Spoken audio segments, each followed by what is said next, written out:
Welcome to the Filmcast review of Teenage Mutant Ninja Turtles, Mutant Mayhem.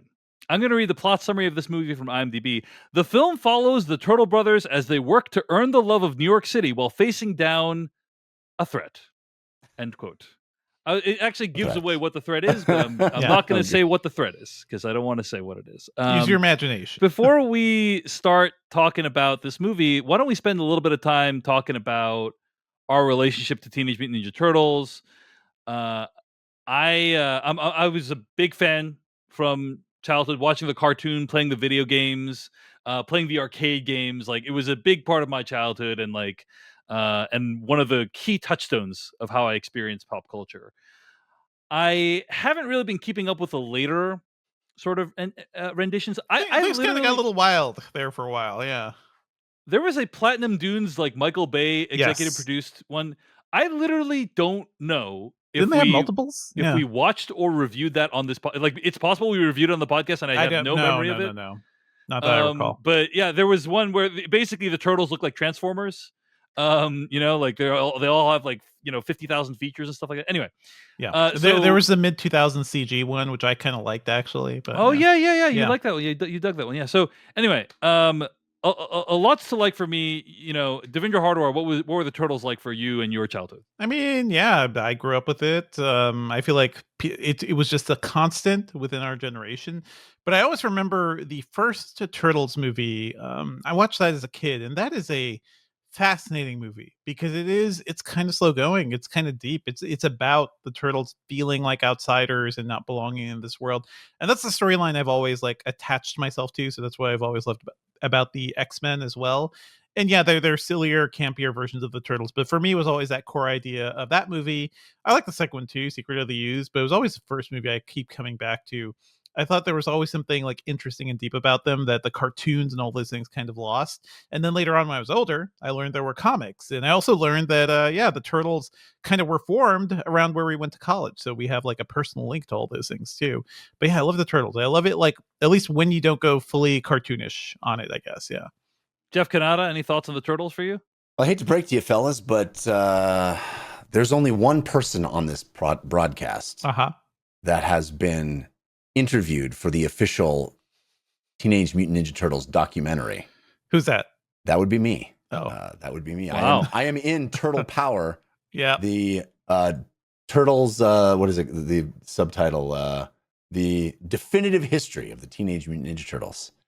I was interviewed. I am on camera. I am in out-nerded by Jeff Kanata once again. So there you go. There you go. Once again. Boys, I think I win. No, it doesn't matter. It was really cool, actually. When we were doing the Totally Rad show, myself, Dan Trachtenberg, Alex Albrecht, we were all interviewed. We got to meet Kevin Eastman and go to his house. We were interviewed in his house, which he's the coolest dude because you walk into his house and it's a mansion and you're like, wow, this. And he's like, oh, dude, I only have this because of you. He's like, I need to thank you. He's like, the only reason I have this is because of kids like you. And just the nicest, most humble dude. And it was really a cool experience being interviewed about the history of TMNT and what it meant to us growing up and all that stuff. So anyway, check out the documentary. But I love the Turtles. I took my 6-year-old to go see this movie with me. He and I have been playing the recent side-scrolling beat 'em up throwback retro side-scrolling beat 'em up on PlayStation together. So he was amped to see this as well. What do we think is the enduring appeal of the Turtles? I think I'm just going to speculate, and you guys, react. But my feeling is maybe it just is the idea that, first of all, they're ninjas, so that's cool. Yeah. It's like they know how to do the martial arts. Literally everything in the title, right? Exactly. Cool they're teenagers, so it's like we can relate with them. They're like pizza and stuff. And then, of course, they're mutants, which is like, wow, they have superpowers and so on, and they're fighting and crimes, they're ninjas. Yeah, and they're not ninja people.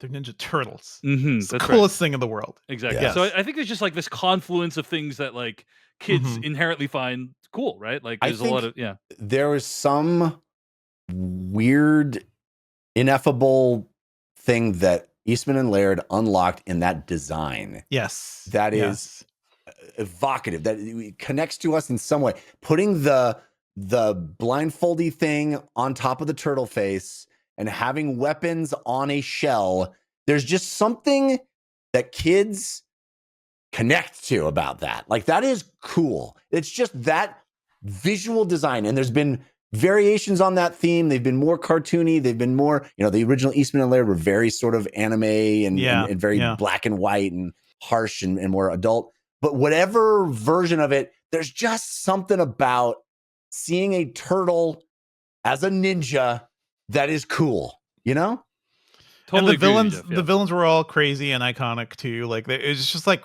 a lot of imagination going on in this world, Indeed. But for whatever the case, clearly Kevin Eastman and Peter Laird, right, co-created them. And so for whatever reason, they've had an enduring power. And so the question heading into Teenage Mutant Ninja Turtles Mutant Mayhem is, can this film modernize the Turtles for a new generation of moviegoers? Devindra Harder, let's start with you. What do you think of this movie? Yeah, I totally think it can. It basically did the Spider-Verse thing, and that was actually part of the thing that was turning me off initially, because I saw the trailer for this and it seemed fun. I know it's coming from Seth Rogen, but I also feel like a lot of people were just like following in the footsteps of what Into the Spider-Verse did, and trying different styles of animation, and just like, different. The style of it just felt very evocative of that stuff. I think this movie is freaking fantastic, and mainly because it reminds me of some of my favorite superhero media, specifically Sam Raimi's Spider-Man 2. I think like this is one of the best interpretations of the Turtles we've ever gotten. The voice work is so good. I believe some of them are just like actual kids. Like Jackie Chan is Splinter. He gets a chance to be Jackie Chan too in like a couple scenes. It looks so cool. I think it's really well written. It's very funny. It's very sweet, and it does harken back to that original idea of the Turtles as outsiders and how like they are just out of place in this world. And that's a thing I felt since the first Turtles movie, and I really feel it here. There's also a scene we'll talk about in spoilers too, which evoked Spider-Man 2 for me and made me tear up a bit. So yeah, it does all the right things. I tried to bring my daughter to it, and she is still very much sort of scared of the movie theater. So I'm like trying to break her out of that. But I cannot wait to watch this with her. It's so good. Jeff Kanata, your thoughts on Teenage Mutant Ninja Turtles Mutant Mayhem? Well, Dave, I guess you could say my thoughts on Teenage Mutant Ninja Turtles Mutant Mayhem. It's best summed up in the form of a limerick. Really curious how you're going to fit the whole title in this one, Jeff. It doesn't make anything worse to put turtles in the Spider-Verse. The animation style makes this version worthwhile, and it's also more fun and diverse. Nice. Nicely done, Jeff. I think this is... I'd say the best version of the Teenage Mutant Ninja Turtles. Yeah. It's very I would good. easily say that. Yeah. It's very fun. And it's also very different. They completely reinvent April O'Neil, which I thought was welcome and done very interestingly. I loved her as a character in this film, and really have a unique take on the Turtles and Splinter. Like, Splinter in this isn't the wise old ninja master that he has always been portrayed as. He's kind of just trying to make it as a dad. He's a dad. He's just trying to make it as a dad. It's not easy to be a dad. He can use a date, He could. I like the takes on these characters. I like the takes on the Turtles because they do a very interesting thing here that I've never seen, where the Turtles become this unit that almost always in this movie are talking at the same time, talking over each other, overlapping dialogues, commenting on things, this sort of clump of chaos that... It kind of gave me like It's Always Sunny in Philadelphia vibes, where like everyone's like talking over each other and just riffing, Yeah, which is hard to do with animation, and you don't see it very often.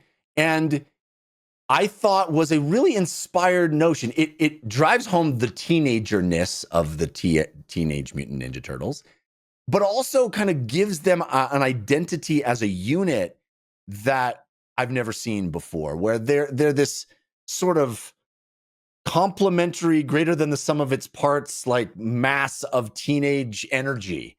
And I really like that. It's such a cool take.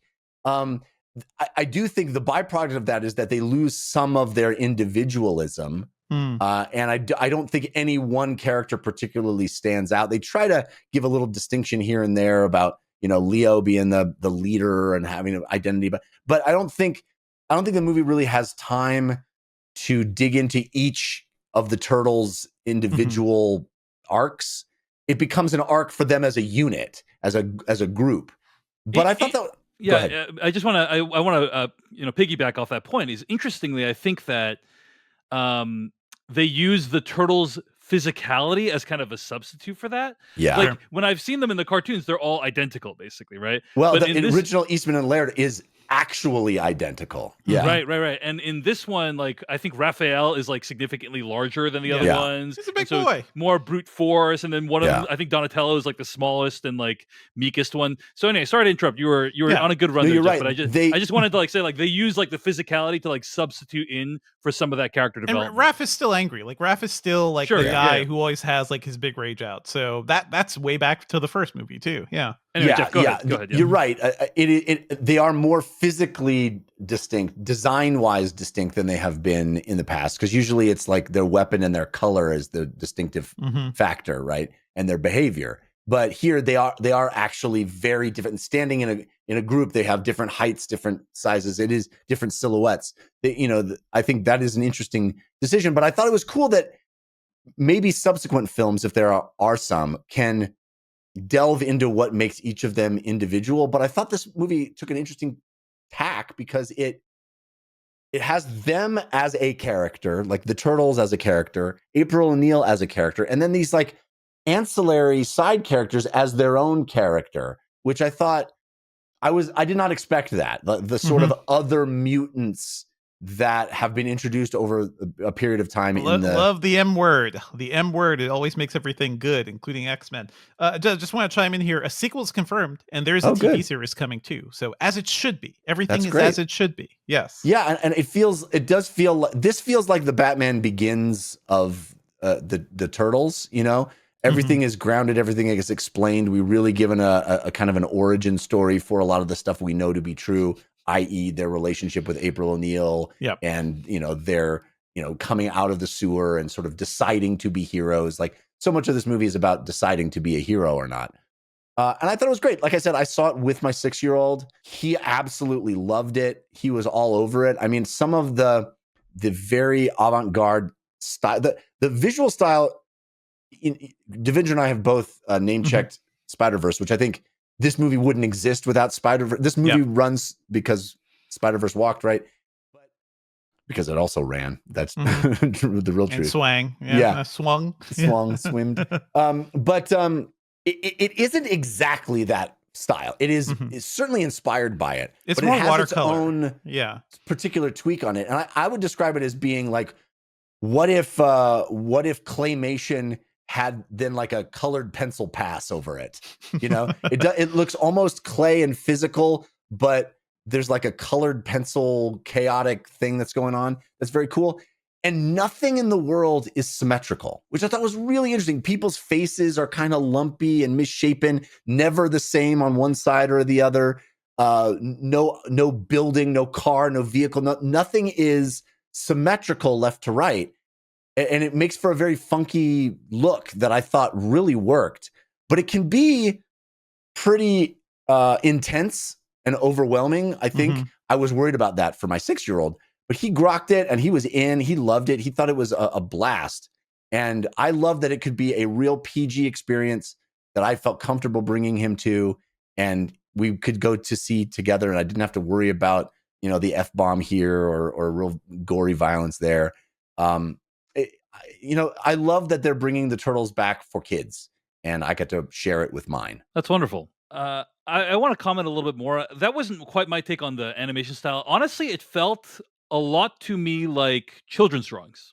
Like there's a lot of stuff that's literally just scribbled. Like I remember watching a character who has like chest hair and arm hair, and it's literally just like someone scribbled it on. Someone just took a pencil and scribbled it. It feels watercolory to me. Like that was the feeling I got from backgrounds and stuff. Again, I don't agree with you. Like just we're all just describing our subjective experience about it, but I don't feel watercolor. Like when I watch the first 10 minutes of Into or is it Across the Spider-Verse, the newest one? Right? Across the That one Spider-Verse, feels watercolor. That's watercolor, where it's like Yeah. literally like water is coming Mhm. down from the top of the frame. I think crayon is probably a better fit. Crayon, yes, It does crayon. feel organic. That's, Yeah, exactly. Yeah. Crayon. That's Yeah. I would describe it as crayon, like scribbling, but the scribbling is alive. Right. Mhm. That's how I describe it. Mhm. It's like you scribble something, but it is alive. The observation about no symmetry, Jeff, is a very good one. Like a lot of things are unsymmetrical. Also, one thing that I think Spider-Verse movies did really well, and that this one I think also sort of uses the same technique, is things in frame moving at different frame rates. I believe that is a thing that is also like where you feel like there's different layers to the frame, and a character is moving at this frame rate, but the background is moving at this frame rate, and so on. And it creates just a very interesting texture. I do think it's very specific, and I can understand if people watch it and they're like overwhelmed and they don't like it, but for me, it worked. I'll say it worked a lot more in the theater when I could understand what they were trying to do, as opposed to in the trailer. It didn't really work for me. I was like, I don't really dig this necessarily. But I agree with a lot of what you guys have said. I think this movie is a lot of fun. It's a blast to watch. My favorite thing about the movie is it clearly feels like the people who made the movie are pulling from the greatest movies that we've ever seen. So there are visual references to, as far as I could count, Saving Private Ryan, Heat, Old Boy.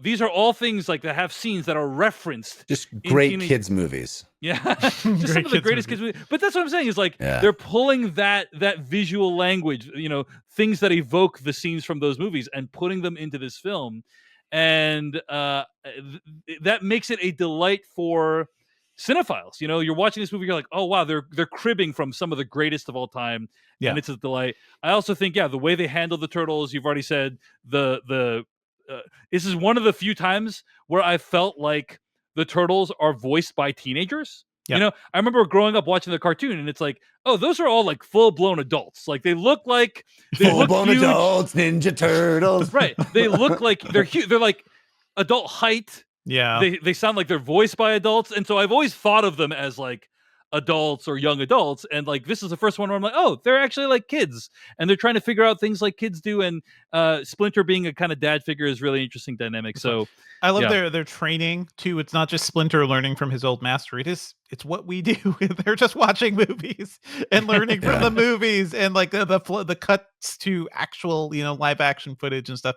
That was all really fun. Like to me, that is very much like a wish fulfillment thing for kids too. Like you watch these movies and you're like, I want to do that. If I train enough, I can do that. Did you catch a frame of Jackie Chan in there? I thought I did. I thought that was I think it was like one of his earlier movies, like Drunken Master 1 or Snake in the Eagle's Shadow or something like that. So anyway, that was pretty fun. Anyway, all right. Shall we get to spoilers for Mutant Mayhem? Here we go. Spoilers starting right now. So, this movie has a similar ending to another animated film we've seen and discussed recently that I'm not going to mention because it would arguably spoil that movie, but where basically the main characters are trying to convince the world to accept them. And I do think this is a fairly like well executed version of this plot. I thought Ice Cube was awesome. Like he's just an amazing villain in this movie. He's fun, but also like sympathetic villain, and also like you don't deny that he's outright evil too. Like it's a good balance of things.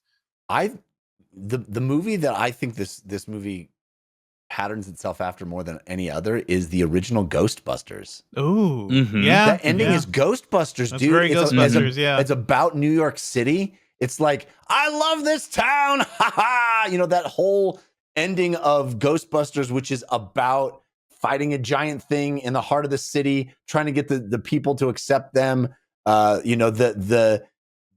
The way that New York as an entity is a character in Ghostbusters, it feels like it is in this film as well.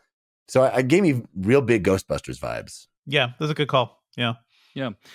Something you pointed out too, Devindra, in our pre-show discussion is that Bebop and Rocksteady ostensibly are like not villains, and like they start out as villains. I was shocked. Because they're always just the henchmen. They're Shredder's henchmen or something. Like you just wait to see, okay, what are they going to do with Bebop and Rocksteady? Literally every version of them I've ever seen in games or whatever, always just so villains. Here they're all family. they're all family, hashtag family, and they end up being good bros, and I love that. That was I shocking think to that's me. going to change in the next movie, but Oh, I'm sure. Like things will change, but interesting that they didn't use Shredder. I thought that was kind of cool too. Leave it on the table. Yeah. Yeah, although apparently, like it was referenced in the post credits. Is that right? I don't know if didn't you I guys- didn't yeah, stay. Yeah, I'm I a guess six-year-old. none of us stayed for the post credits, but I think We it might have have not been learned our referenced. lesson from movies. Yeah. Indeed. But yeah. Any other thoughts on the What a ending of this movie? cast! I mean, I just want to point out like a great cast, including Seth Rogen, of course, but like John Cena doing fun work. I loved Ayo Edebiri here, and also a bit of Natasha Demetrio as Wingnut. So like every voice I Maya can kind Rudolph. of recognize. Yeah. Yeah, they're all there. Everyone's so good. Everything is good in this movie. The idea of reinventing April as a high school student, I thought was really interesting. Right, Mhm. that's something you referenced, Jeff. Right, and it does feel more. Basically, I would say it makes more sense, right? Yeah, Like in the 100%. that, like Yeah. that, because when you're a teenager, it's like, oh, there's a Teenage Mutant Ninja Turtle. Like that makes sense in my concept of the world, as opposed to like April O'Neil, like a fully grown person associating with the Turtles. It's like the turtles all have a crush on. Yeah, Well, it's a Yeah, weird little thing. weird. It's like the Turtles got their own Lois Lane for some reason, right, Mhm. right. and I don't.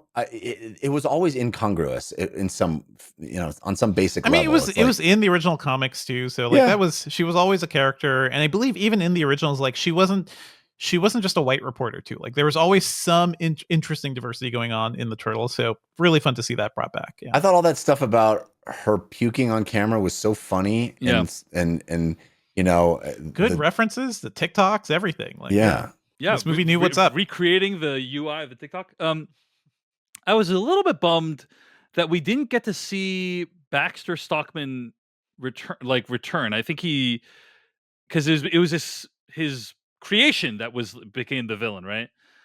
Do we know what Mhm. happened to Baxter Stockman? Was he dead? Like, what was your guys' take on that? Good question.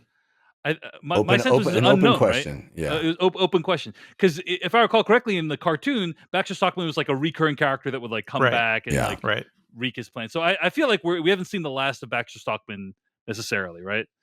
But my guess is he would look a lot like the Superfly character in this movie, because that's kind of what he looked like in the cartoon. So anyway, yeah. My favorite, I talked about some of the references that happened. My favorite one was the Heat reference. There was a heist of a machine part in this movie, and then like they threw the spike strips down on the floor, and then they clicked the stopwatch, and they're like 4 minutes to police response. That's like right out of Heat. And so anyway, just wanted to give a shout out to that good moment. stuff. But, The action is all good too, and it shifts from different styles too. Like I do love it's doing like very typical modern action for the turtle stuff. It's all very legible. You can see everything. But when Splinter enters the scene, I'm like, well, we got to make a fight scene for Jackie Chan.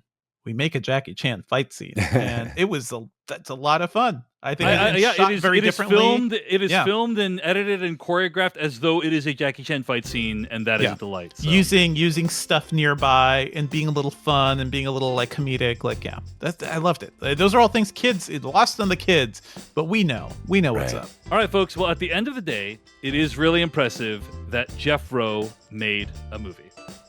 Thank you so much for watching this video of the Filmcast. Check out these other videos that we have available, and be sure to hit like, subscribe, and hit that bell icon to get other videos from us in the future. You can also go to thefilmcast.com to catch all of our audio podcast versions of all of our episodes. And support this podcast at patreon.com/filmpodcast, where you can sign up for ad-free episodes and exclusive After Darks. Thanks so much to everyone who makes the Filmcast possible.